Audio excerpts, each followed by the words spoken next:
that moment on the subway, these actually are related because that moment on the subway was the day that I started leveraging wild courage as a habit, because all this stuff that I share with these 9 traits can be learned. It is not innate. And so that day I was like, well, wait a second. If wild courage gave me my husband and my future, or, gave me this first date, I should say at that point, like, how can I apply that in other areas of life, relationships, career? So I started setting goals and writing them down and sharing them out loud and going for them. I started asking for what I wanted at work and asking for the fanciest projects. And I started getting promoted. I ultimately had basically like the equivalent of 3 COO roles across divisions at Google. I helped drive billions in revenue. And then at some point, people saw my rise and they would come to me and they would say, hey, Jenny, how'd you do it? Welcome to the Future of Less Work, where we explore how work is evolving one piece at a time. I'm Nirit Cohen, and I'm really excited about today's conversation because this whole podcast is about co-creating the future, including that of your own career. Mm-hmm. And today, we're going to talk about the power to go after what you want in your career without waiting for permission.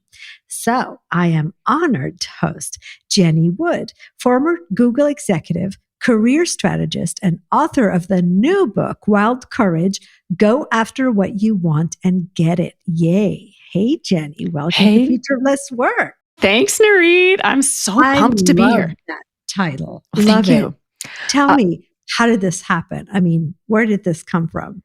Well, this whole thing started in 2011 when I saw a hot stranger sitting 20 feet away from me on a packed, crowded, stinky New York City subway. And I was so taken by him that I wanted to talk to him, but something held me back. What if he's a convicted felon? What if he's married? What if 100 people stare at me as I make a fool of myself on this packed train? So I sat there and did nothing as the train passed stop after stop after stop. And frankly, as life passed me by, and I did not create my own future. And then I made a deal with the universe. I said, if he gets off at my stop, I'll try to strike up a conversation with him. And if not, then say la vie. He gets off at 59th Street, which is not my stop. And just as the doors are about to close, Nirit, I kid you not, this wave of wild courage washed over me and practically pushes me off the subway. And I chase after him. I gave him my business card and I say, you're wearing gloves, so I can't tell if you're wearing a wedding ring, but in the event that you're not married, you were on my subway and I thought you were cute. Any chance I could give you my business card? And then I wait for what feels like forever, thinking this was a terrible idea. But then he takes the card, and that stranger, that hot stranger, is now my husband and father of our 2 little hooligans, Ari and Noah, ages 7 and 9. We've been married happily for over 11 years. That is, I mean, it's okay. I was not expecting that response. So that's some wild courage for you. And then, of course, absolutely. Question, and we are being told, right, from I was going to be from being little girls, because we just had Women's Day also, and that's kind of part of the culture, right? You do not put yourself out there. Or pursue, whether you're pursuing a raise or a promotion, or you're asking for more money, or you're pursuing a date, right? Like, no, we're, and this is not a gendered book at all. I want to be super clear that like this concept of wild courage is as applicable to men as it is to women. But yes, in that particular moment, it's like, oh no, you just like, you have 2 ears and 1 mouth, or depending on what culture you're from, in any context, work, relationships, life, goals, we're told to just keep your head down and do hard work and you'll get recognized and get promoted. But in this case, if I had just kept my head down on the subway, I would not have created this incredible life that I have. I mean, not saying my life is perfect. My house is full of chaos and fighting and drama. I mean, but and like, that's as really any normal caught family, my attention, right? Because I read that you said, we need to reclaim traits we've been told to avoid, right? Yeah. Like being bold and being nosy and bossy.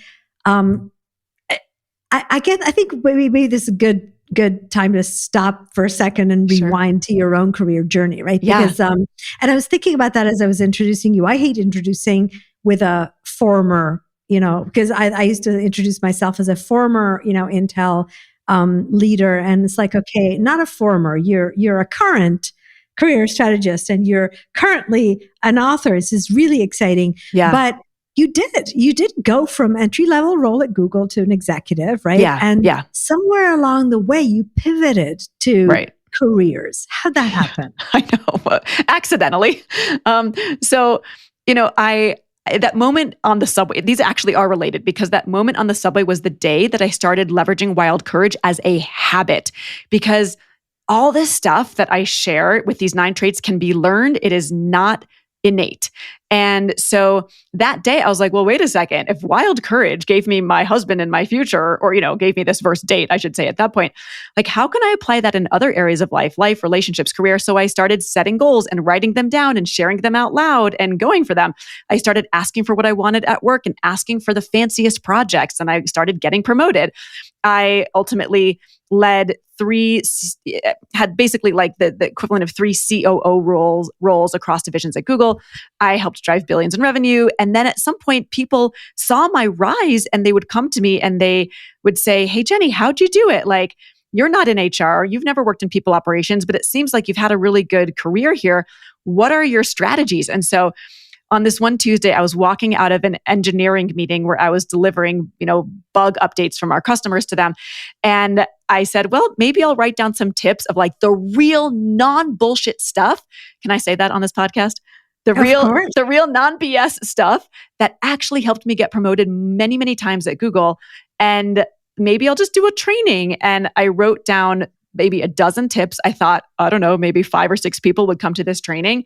But I shared it and it spread that I was doing this training, and 2,000 people came to that first training. So wow. I was like, hold the phone. So hold on. So what were the non-BS stuff like? Okay. So it was things like, if you're interviewing for your next internal role at Google, your interview is more than that 30-minute conversation.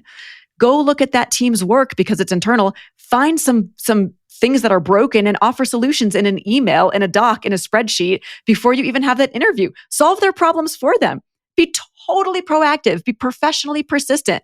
When you're in the interview, notice the eye flick to the upper right corner of the screen. That means they're checking the time and you are getting too long-winded on that answer.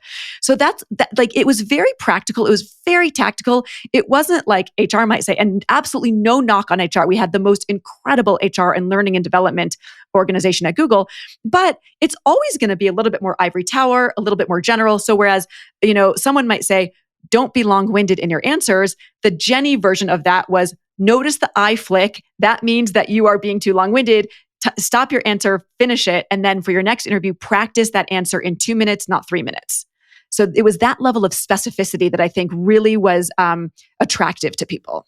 So let's get back to those traits we've been told to avoid. I actually read something about how you talk about actually the importance of being a bit much. Sure, which yeah. I love because I come from a culture that is considered a bit much. So what does that mean? So that moment on the subway was a bit much, right? Like, I would say 99.999% of people are not going to chase somebody off the subway because they think they're hot. But a bit much is, for example, I once made a music video at my company to help my team win this award, which, by the way, we did not win. So it doesn't always work. But I was later told, like, Jenny, when you do things that are a bit much, when you do things that stand out, it sets you apart as a leader. It makes people think of you as someone who is weird. Yes, that's one of the traits. Someone who is shameless. I'm not scared to put myself out there. But I think it's critically important that we think about like what the day-to-day things are that people can do so that they're not looking at these examples and saying, well, I'm never going to be a subway chaser and I'm never going to make a music video. So it could even be considered a bit much to write what I call a shameless Monday email. So shameless is the courage to stand behind your efforts and abilities. It's finding your swagger. And even that can be as simple as sending your manager a shameless Monday email, 15 minutes, no more, 4 bullets, 2 things you're proud of from last week, 2 things that you're excited to work on this week. The number of people who did that when I was at Google, the number of people who reported to me who did that was like under 10%.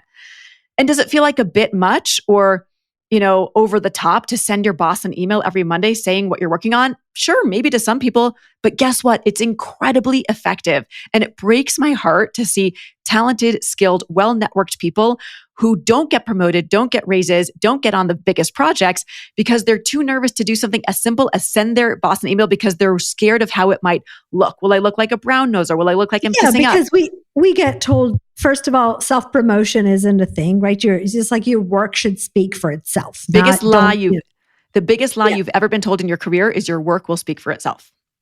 Yeah, no, I do agree. I think I would take that then to different places. I usually think about that in terms of, the network, the importance of getting, your brand out there. But you actually take it to, the superpowers of how to make sure that people think of you. Oh, yeah, absolutely. So I call these your power assets, right? So if I were to say right now, you tell me if I can put you on the spot or if it seems you just gave me some body language. Okay. So Nirit, your power assets are your strengths, your skills, your abilities, your talents, the things that you love to do, your passions from a work perspective. So if I said, what are your 3 power assets, things that you just think you're good at, what would you say? And maybe we'll do a little like live coaching here. Okay, sure. I would say, well, one is I paint really clear pictures from a lot of things that are happening that people don't necessarily put together. Cool. And because I have the ability to see broad trends in the future of work, and I have really deep understanding of how these things are changing, as well as many years in organizations, I can translate that to what you do for yourself in your career as a manager, as human resources, in terms of even broader systems. To my superpowers. So I'm able to kind of fluctuate between strategic and very tactical. Plus, I'm passionate about changing the world of work so that, we get a win-win between people and organizations and work for all the right reasons. Okay, those are actually fantastic. There's very little coaching I would do here, but here's what I would advise to anybody is one, know the actual labels of them, right? So in the first one, I paint a picture of broad trends, and then you had a lot more to say about it, which is awesome. But think about, and then for the second and the third, you said, I'm strategic, but I'm also tactical. Like boom, mic drop. That is a fantastic power asset, right? And the last one, I can't even read my writing. I said I was passionate, and I love that too. Yeah. So I would say one of those, if we're in like a work context and you're talking to your boss, I would pick 2 that are business, that are like hard skills, and 1 that's a soft skill. So I think your hard skill was you're both strategic and tactical. That is like a clear business outcome. Passionate, I would call a more of a soft skill or a people skill or like an internal thing. That's great. I would say you could have 1, maybe 2 of those, but definitely don't have all 3 as soft skills or people skills. And you didn't, right? Because strategic and tactical is like, primo. Yeah. And then the first one, I would just say think about what that topic is. And that might mean taking a moment to think about it. And that's okay. Like if you're in an interview, if you get a big hairy question from your boss in a one-on-one, it is okay to pause and to think about it and to write down your answers and then, to deliver the answer so that we are more thinking to speak as opposed to speaking to think, even though it's okay in different contexts to do both of those.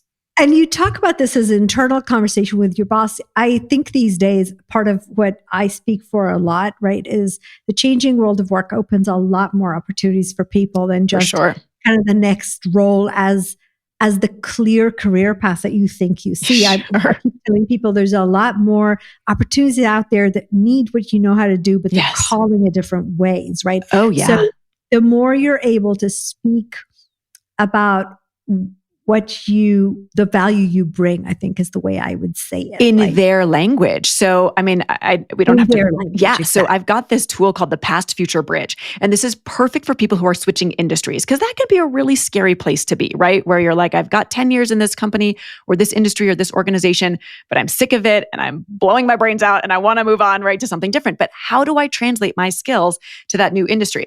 So I have a spreadsheet. I have a freebie if people want it. It's Jenny Wood, ITSJENNYWOOD. We'll put the link in okay, the perfect. Yeah, or even just email me. You can put my email in there too because I love sharing this with people. But it gives you standard interview questions like, tell me about a time that you had to navigate a tricky stakeholder. Tell me about a time that you had to make a decision with imperfect data. So what I have people do is I practice writing one column. Well, what's your answer based on that actual time, right? Let's say you were in a retail role and you had to navigate imperfect data with these retailers, right? But then if you're like applying to an AI company, like they don't deal with retailers. They don't know what it's like to have distributors and suppliers.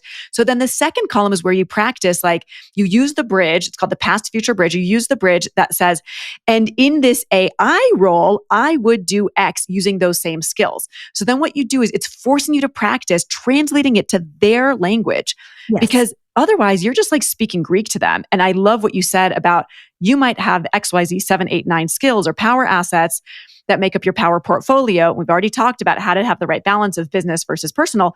But what you might not think about is the fact that each one of those 7 power assets could have like 5 different labels, and you should use the appropriate label depending on the context and that specific interview. Yeah, I think, one of the things that I talk about always is the next opportunity that for your career starts in a conversation in a room you're not in.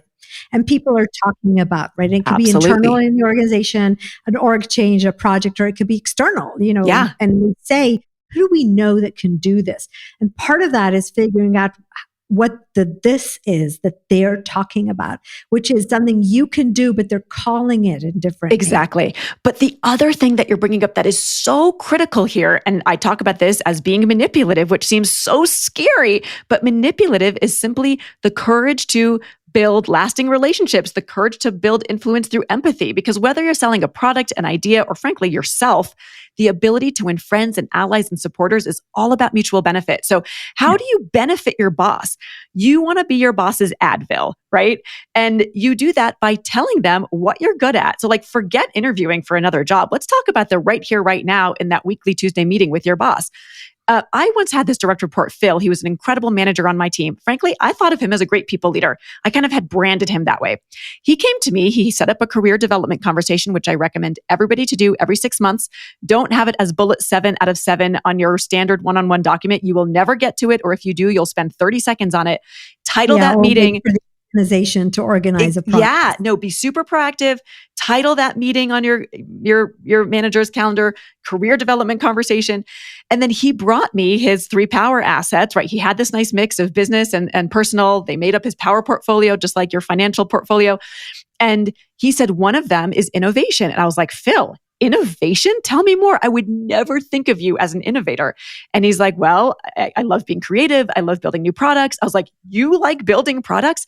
And then when I heard about that, I kept him on that bench, right? In my mind of like, ooh, the next time I was in a meeting with other VPs hearing about, innovation projects we had coming up, I was like, you know who'd be good for this? Phil would. Exactly like you said, these conversations start when you're not there. Because he told you, right? He told me. Said it, you wouldn't have brought his name up in the room. And it is the last thing I would have associated Phil with, innovation. And turns out really good at it. I had no clue.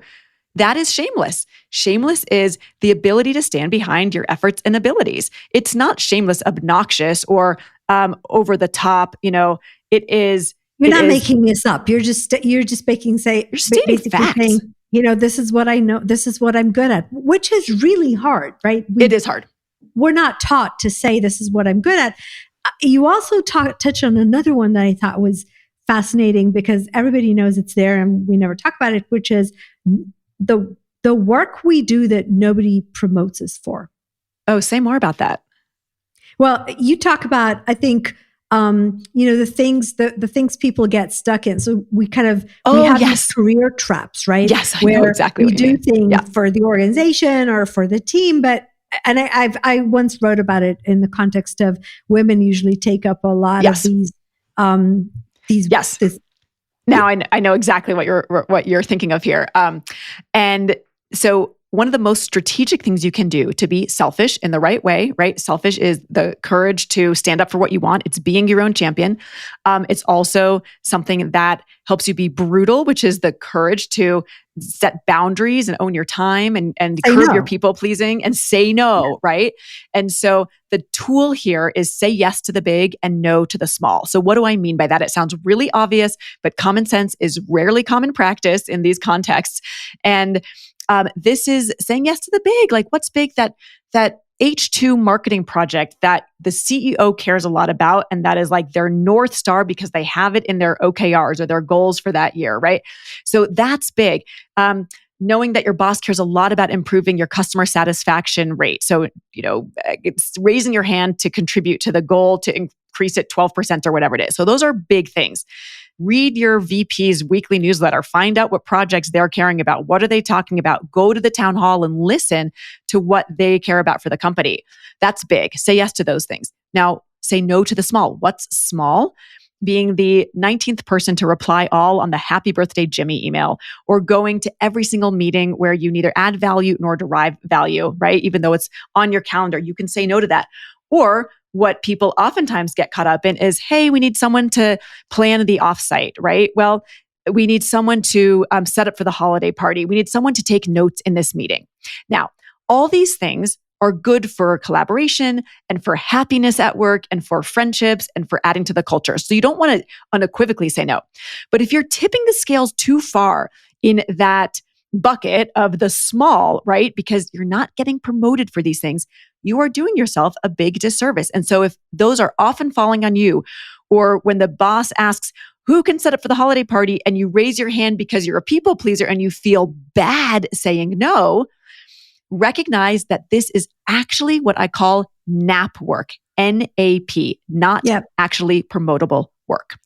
And no one ever take account of how much of your work is the big stuff your boss or organization or innovation, if you're trying to build something, right? Yeah. And then have how much of the work you're doing is the NAP work. Yeah. And aim, because you're going to do some of it. Like, we've got to be team players. Like, we've got to do some of it. So let's say that you've got a 70-30 ratio, 70% small and 70% big and 30% small. But if you feel like your day is 50% this small stuff, this NAP work, not actually promotable, replying all the emails that you just replied to because you feel bad and you want to show that you're a team player, saying yes to every pillar that they ask you to be a part of, putting together the company softball team, right? Like, if you feel like it's starting to tip too much in that camp, just shift it 10%, right? If you're at 50-50 on big stuff and small stuff, well, first take stock of it, write down right now, what's big and what's small that falls into these categories that I've just shared. And then if your list is really long for the small, just tip it 10% into the big if you can. And don't be scared of the big. The big is stressful and hard, and it's big, scary, audacious goals that your boss has. But that's the stuff that's going to move the business. And what moves the business is what moves your career.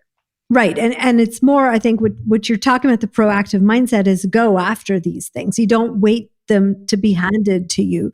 I think the conversation that you started with, where people came to you and asked for career advice, I would say, you look at those people, you say, how do they always get the projects, or how do they always get, that job I would have loved? How come their name always comes up? Yes. Right? And why are they always winning the award for the strategic leader award with the customers? Right. Okay. Fabulous. Another one that caught my attention was, so I call this podcast The Future of Less Work, not because I believe people work less, but because they're starting to realize they want to work less for the wrong reasons. Yeah. Right? Good. So you talk about that shift from work-life balance to work-life boundaries, right? Mm-hmm. Which is somewhat a way to say no to the things that take time from what you really want to be doing, which isn't always big work things. It could be other things. Yeah. So this is what I call brutal, and another sizzly word, right, that we're reclaiming, because these 9 traits create the bars of an invisible cage that keep you small. They keep you quiet. They keep you following instead of leading. And we're overcoming fear here. We're overcoming fear of failure. We're overcoming fear of uncertainty. We're overcoming fear of judgment of others, right? Because we don't want to be called any of these words. We feel judged when we're called these words. And so that's why we're overcoming those fears. And this is a tough one. Saying no or owning your boundaries is a tough one, because we people please when we fear that someone will be mad at us or disappointed in us, or that we're letting someone down, or that I should show up to that work happy hour, even though I've got this big deadline that I don't want to push back for a customer, because I don't want to be seen as not a team player. And, I'm not a big happy hour person. I'm a big I just want to accomplish the goal and get my stuff done, whether that's and do the happy hour at home with my family. Yeah. Precisely. I also am just not a drinker. And so, it's like, I'd much rather spend that time playing Candyland with my daughter, or Uno with my son. But that stuff matters. I think happy hour can matter, but it's all about whatever it is that are your priorities, like your value system, which mine is different than yours, which is different than anybody listening.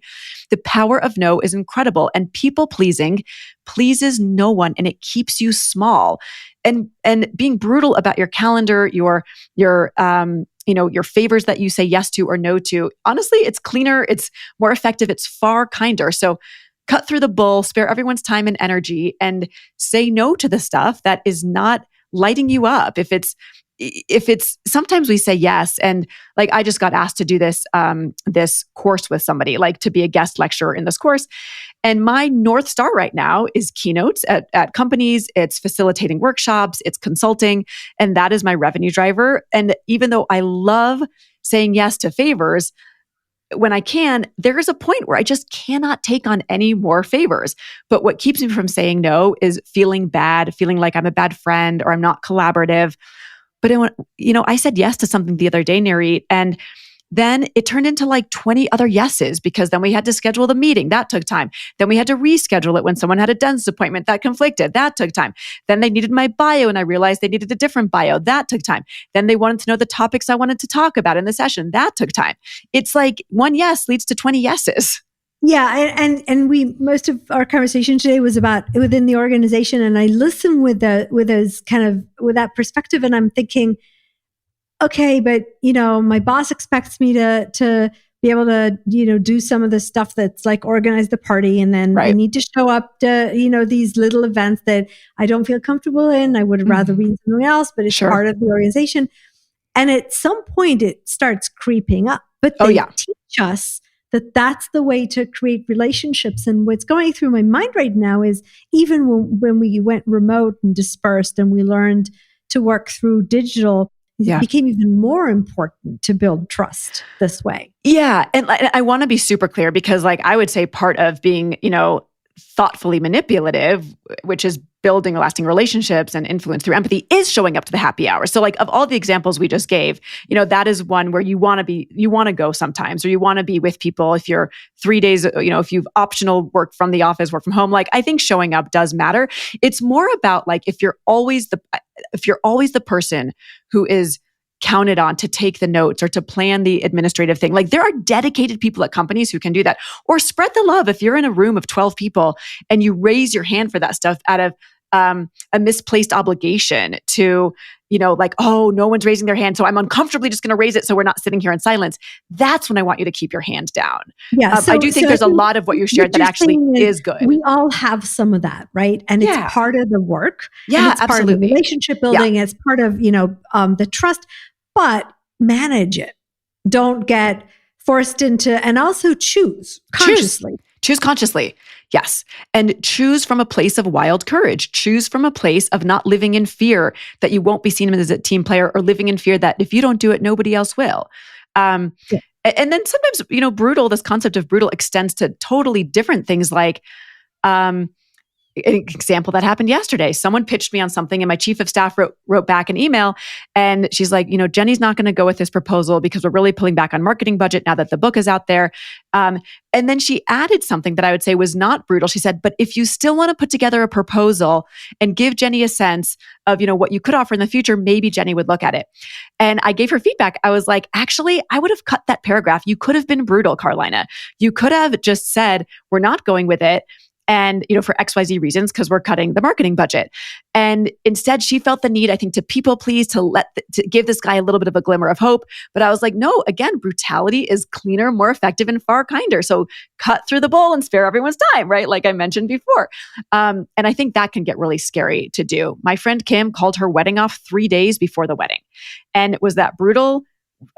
Sure, in some ways, but was it far better to have those 3 days of awkwardness and to save them 3 years of heartache and, potential kids who might be in the mix when they get divorced? Yeah. And now she's married to the love of her life 10 years later.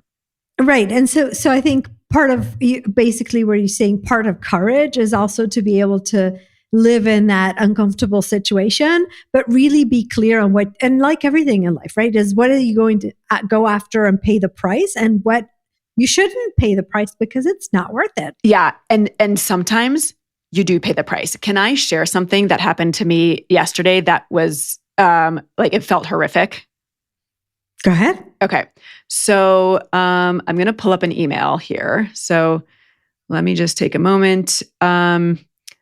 So it's taken a lot of courage to ask people to help promote this book, because it's not easy to get a book out there. It's not easy it's really hard to sell books, by the way. And so I asked I did one. Yes. I asked a very, very, very famous author and celebrity. Everybody would know this person. I will not share their name. If they would be comfortable sharing this in their, with their audience on Pub Week.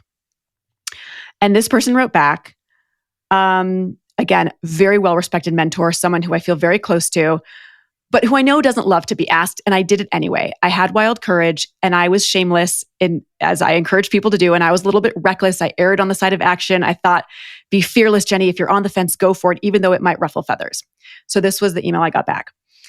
Alas, I'm afraid that my time and effort to teach you my approach didn't get through, Jenny. At some point, it's not worth the effort.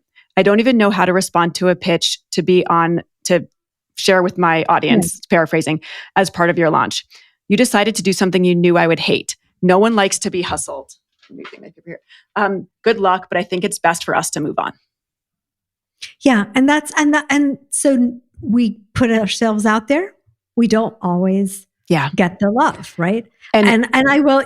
By the way, I did something similar. I'm struggling with. So LinkedIn algorithm is very geographical related, right? And I basically am saying, okay, but I work globally with thought leaders on the future of work. So it's frustrating to me, right? So I tried to approach someone that I know that I value a lot and basically ask them to help me by, there are ways to kind of get my content out there. And we've had a lot of communication, but then he hasn't responded, which I know is kind of like, okay, I didn't like it. And he didn't write the email back, but he basically thought something similar, right? Sure. So, ghosting is almost as bad as an email like this. Exactly. So basically say, okay, but I always tell people, right, what's the worst thing that can happen? Yeah. And it's usually somewhere the same, like not asking. Now I might feel uncomfortable now, but I'm just going to get over it because I would have done the same thing for, someone else, right? Yeah. And so here's how I've worked through this, because this has been exceptionally hard for me this week. I think I said yesterday, but I misspoke. It was like maybe 3 days ago. So I did not sleep well that night. And so I share this because it's not easy to have wild courage. And sometimes you fail, right? And to me, this was a giant failure because I've not only been told, no, I think I've lost this friend. I will still respond back and try to say something that tries to recover the friendship and the mentorship. But that was a really strongly worded email. And it seems to me like this person is moving on from me. This person has broken up with me, right? As a mentee and a friend. But here's how I move through it. First of all, it actually helped to say it out loud right now on your show. So, Marie Forleo has this great line, shame shrivels, I think it's shame shrivels when said out loud or something like that. Yeah. In the sunlight. Yeah, exactly. And then I realized there are 100 other people who I asked for something similar and who said yes. Exactly. And so if I always lived in fear that I would get some email like this, I will never be able to put myself out there to be a bit much. The other 99. Exactly. Right? Okay. And so it's a numbers game, and you miss 100% of the shots you don't take. Thank you, Wayne Gretzky. And then honestly, I think that something nice has come of this because I was able to read it to you out loud. And it helped me move through the shame. And I heard your story about this LinkedIn situation. And it's oh yeah, we're all just humans. And sometimes we get rejected and that feeling sucks, but we push through, and maybe it helps somebody else and gives them the courage to do the asking as they hear us talking about the fact that we failed and we're still breathing. And we can even have some lightness about it as we talk about it here. I don't feel light about this yet, but this is helping. And think about, again, when we talk about, at least when I think through future of work and how things are changing for us today, and the importance of authenticity and the importance of authenticity starting with yourself, right? And what matters and who you are and bringing your whole self to work. These are not, words on a poster. This is how we're supposed to be living our lives. So not everybody's going to like you. And not everybody's going to agree with your style or Right. to agree with your, the way that you are bringing your content into the world. And that's okay. I think I actually had an episode with Catherine Fisher from LinkedIn when we talked about video. And she was talking about the fact that people think, you need to get a lot of likes and a lot of shares, right? But no, you need to get the right kind of people with your content. Sure. Not everybody matters. Yeah. Yeah. I mean, I dated this guy before I met John, my husband. I dated this guy, Brian, when I was working at Harvard Business School. We'll call him Brian. And, it goes back to being a bit much. Like he wanted someone demure and a wallflower. And he literally said once, I want someone who's pretty, but doesn't think that she is. And I am like bold and out there and probably more confident than the average chick, And I walk down the street dancing to Broadway show tunes in my earbuds and, basically tap dancing. And I was just never going to be his person. And I was trying to fit a square peg in a round hole. And if you do that too much, you're going to get bent out of shape. And that's also true for work. Which absolutely means it's not about, getting that job. It's about getting the job that you will be successful at, but also love doing. Yeah. Yeah, right. Like if you feel like you're not flourishing in one organization or with one boss, then go plant yourself in more suitable soil. I've got this framework about how you know when it's time to change jobs or flip jobs, I say. And it's FLIP. Are you having fun or are you rolling your eyes in your team meeting thinking, oh, tried that 6 months ago. That's never going to work. L is for learning. Is it incremental learning or step function learning? Step function learning is when you feel butterflies in your stomach because you get an email from a partner or a customer that you don't know how to answer. And then eventually you learn it. And that's step function learning or step function growth. And you want that kind. If it's incremental learning, it's time to move on. I is for impact. What's the business impact? Again, what moves the business is what moves your career. So if you're having impact, that's a really good sign that you should stay there. If your impact is waning, maybe it's time to move on again and plant yourself in different soil where your version, your flavor of what I call weird, right? Your superpowers, your power assets are better leveraged somewhere else. And then P is what's going on in your personal life. Maybe you are moving across the country to be with your partner in business school. That is totally a fair reason. Maybe you want to go explore a new country and work from Paris. That's totally a fair reason to look. But what underpins this flip framework, which gets back, Nirit, to what you just said about you just might not be like, not every situation is the right one for you. What underpins this flip framework, I almost want to call it like flip 'em or like M-flip, is your manager. And if your manager is just not that into you, you are not going to succeed. And so many people, like I've been in situations where I just toughed it out. I was like, I can recover. I can build this relationship. I can tough it out. I want to win. I want them to like me. And there were just times where they didn't. And it's like, back in the days of Sex and the City, where I'm totally aging myself, where, Big just wasn't that into Carrie. And so if your manager's just not that into you, move on. Find a better opportunity or a different opportunity. Agree. And we know people leave almost managers, not jobs. Yeah. Mm-hmm. So as we can go on forever, but I'm sensitive to trying to kind of bring us home with actually usually try to ask my last question. What is the one question you think we should all be asking ourselves about the future of work? And the future of careers at work is just fine too. The question to ask yourself is, what is one small step I can take today that leverages my wild courage? Because again, you are probably not a subway chaser.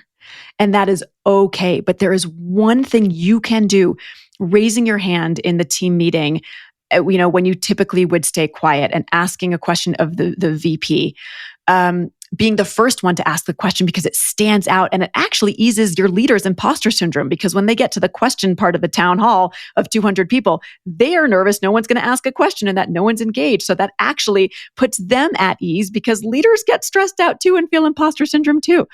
Maybe it's sending that Monday manifesto, that shameless Monday email with 2 things you're proud of and 2 things you're excited to work on this week.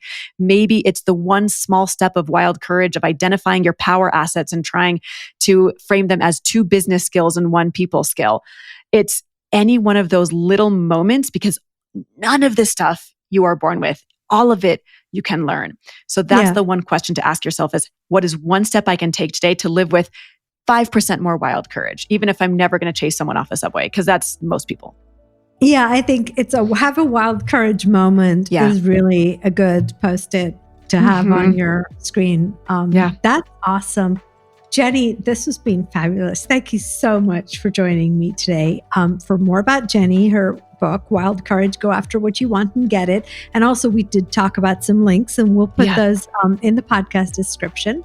Thank you for joining me and us on The Future of Less Work, where we're piecing together the ever-changing puzzle of work. And remember, the new social contract is a win-win between people or organizations, which, by the way, is why you deserve to have the career that you love, right? Your best people do not work because they have to. They don't work because you're paying them, because you're telling them, or because you measure them on it. They work because they want to, because by working for you, it's their way to achieving their own purpose in life. Till next time.